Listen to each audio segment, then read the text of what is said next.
Hello everyone, welcome back to my channel. Today we are diving into finding inspiration in the outdoors.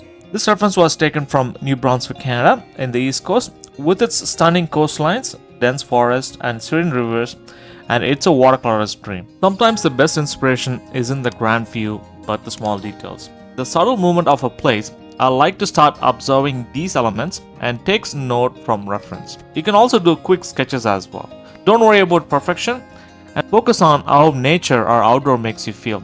Today we will capture this reference and I will show you how to apply washes and slowly layer to get a really nice peaceful painting. As for the supply goes, I'm using Bowang watercolor paper, cold press 300 GSM, and you could use any watercolor paper you want.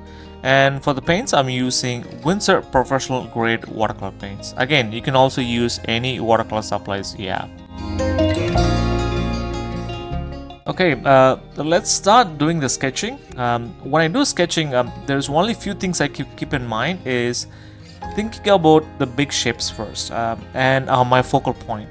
So in this reference or in this painting, our focal point is house all the way in the midground, and the rest of the things going to be acting as a background for our building. So again, I tried to focus the big shape first. Again, you can see that I'm thinking each and every shape as a geometrical shape. So what I mean by that, if I'm thinking about the front side of the face, I usually think about the square, and usually the roof of the front house is also a square, and the overall shape is a triangle. So this way we can simplify it and we can focus on the house by itself. And again, I'm also putting the windows and other things which are related to it, and it also shows a really nice scale as well. One more thing we have to keep in mind that a lot of my students, they get really bogged down on the details. They try to put each individual details while they're sketching, but in watercolors we have to keep it light and we have to slowly build it up. So again, if you see any darker values, you can also do it as well. And you can see that I also split my sketch in such a way that it's kind of like a 1:3. It's not exactly cut in half. So that's another kind of like composition element I try to add in my sketches as well as my painting. And I also will also add some leading lines in my sketch so that we can take the viewer into the painting, and that is done through the street lines and the yellow paint and the white paint that exist on the road. Again, I also try to block some of the windows which are darker so we know where exactly everything sits. Let's apply our first wash. So the first wash is usually the lightest wash in our reference. So when I think about the lightest wash, I'm usually thinking about the sky, and I'm also trying to take this a light blue grayish color and applying all over it, even though the building which is in the reference is white, but I'm going to have something on it. So the next, I'm adding the road by itself, and again for the road, and I'm also trying to have a little bit of Pion's gray and neutral tint in it, and I also established this the street line as well, which I'm using Indian yellow for it. And you can see that I'm also trying to blocking the sky now. So with the washes wet, that's why I was painting a little bit faster. Again, this video is sped up. So now it's wet, so whenever I apply a wash, so I get this really nice blending from top and the bottom. And again, I'll use this sky as framing our houses which is in the midground. Just by doing that, you could see that we framed our the midground and the foreground building. And since the wash is wet, I put a little bit of a darker value on top of it. And now I'm also focusing on the background mountain by itself. So I'm using French ultramarine blue and a little bit of neutral tint in it. Again, when I do this, I'm thinking about in a simple shape as possible and try to keep it really simple.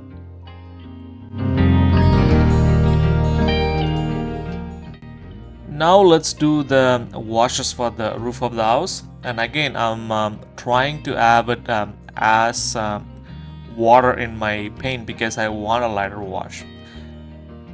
And again, the same thing I'm also doing for the houses, which is also on front side of it. There's kind of a little bit of warmth in it. For some reason, the reference looks a little bit bright, but in my when I was painting with in my iPad, it is a little bit darker, and it also looked bluish, and that's why my overall mood is blue. But I also want to show the coolness in my painting as well, because that's the mood I want to establish. Again, when you paint, you have to keep in mind that you don't have to be true to your reference. You can change a lot of stuff in your painting.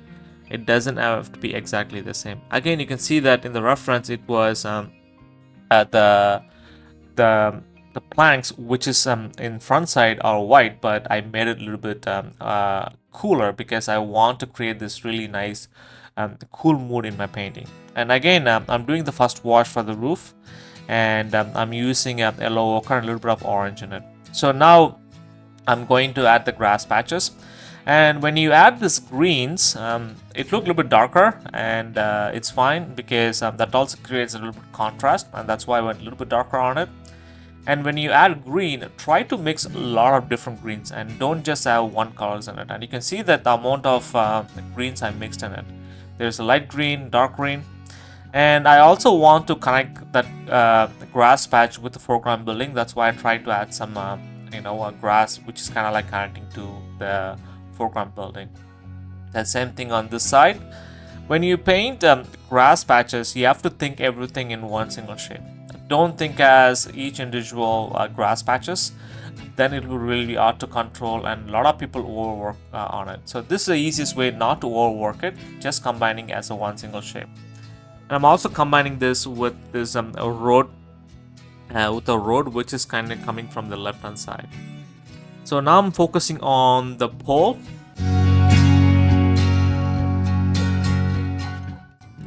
So now we kind of finished our first wash. So now let's do the another wash on the houses. So you can see the second wash is mostly like building up the mid-tone values and some darker values.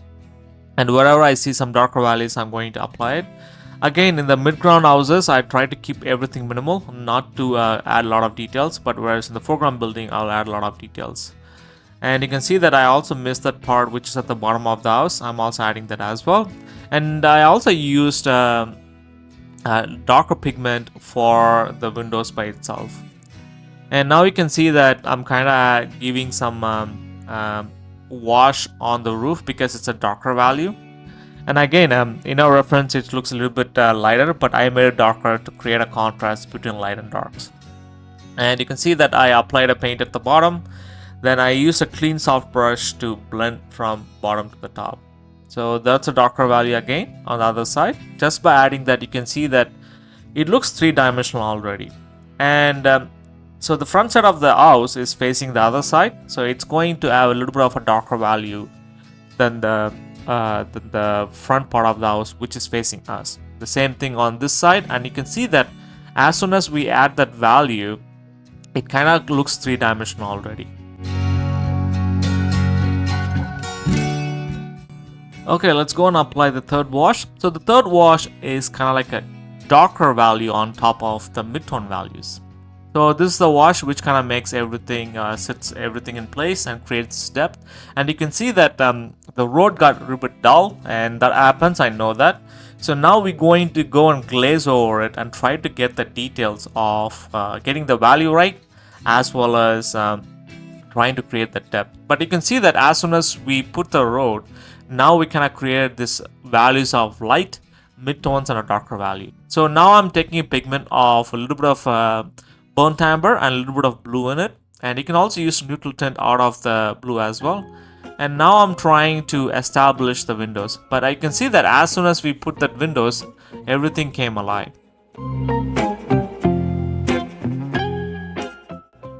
This is where I'll add the tertiary details or any other darker value I could add in my painting. And again, you can see that there's a tree which is behind the houses, but it's underneath the house which is in the midground. So what I did is I took it and I kind of framed our foreground building. But as soon as you do that, you can see that it came alive. So now I'm taking this Indian yellow and I'm trying to bring back some of the lines I usually try to forget. And now I'm kind of adding the street wires, which is at the top. And again, I'm not being true to my reference, and I'm adjusting as I want it. And now I'm checking my reference and seeing like is there any other darker values, is there any other way I can create depth from light to dark all the way to the background. So this is how the final painting looks like. If you are feeling stuck creatively, step outside.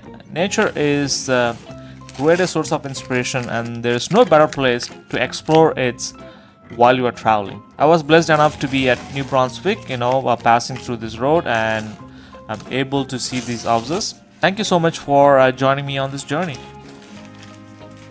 Thank you once again for watching this painting tutorial. Please feel free to share your thoughts on the video in the comment section below. If you have any other watercolor related topics you'd like me to cover, reach out to me at watercolorimpressions@gmail.com or leave a comment down below. Don't forget to give this video a thumbs up and be sure to hit the subscribe button to become a part of our learning community. By subscribing, you'll receive weekly upload notifications and stay updated on our channel and share with your fellow artists, friends and family. And good luck with your painting, folks.